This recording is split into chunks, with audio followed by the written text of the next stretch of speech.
Welcome back, my subscribers. Mad Brad's Customs here. Hey, today we are working on a Jeep.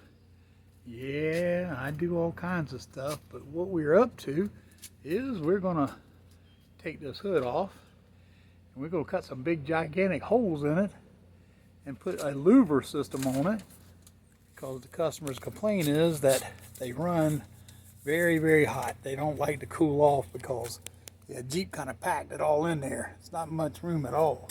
But anyway, just to show you a little bit of what's going on. I don't know whether you can see it, but that's who makes the louvers.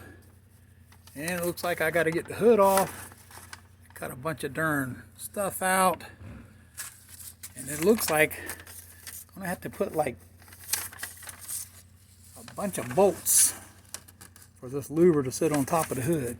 All right, don't forget, keep a watch at Mad Brad. We out.